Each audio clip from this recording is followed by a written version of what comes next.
Present கவர்மெண்ட்டை ஆதரிக்கக்கூடிய செய்தியாளர்கள், present கவர்மெண்ட்டை ஆதரிக்காத செய்தியாளர்கள், மூணாவது கேட்டகரி அன்பயஸ்ட் செய்தியாளர்கள். ஆதரிக்காத செய்தி ஊடகங்கள் அவங்க வந்து வேற மாதிரி கொடுக்கறதுக்கான வாய்ப்புகள் உண்டு.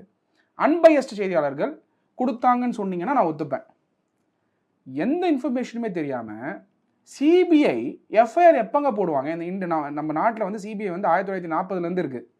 சிபிஐ எப்போயாவது எஃப்ஐஆர் போட்டிருக்காங்கன்னா மட்டும் சொல்லுங்கள். செய்தி ஊடகங்கள் ஃப்ளாஷ் கார்ட்ஸ் போடுறாங்கல்ல, கிளிக் பைட்ஸ் போடுறாங்கல்ல, அதில் சிபிஐ எஃப்ஐஆர் பதிவு பண்ணியிருக்காங்க.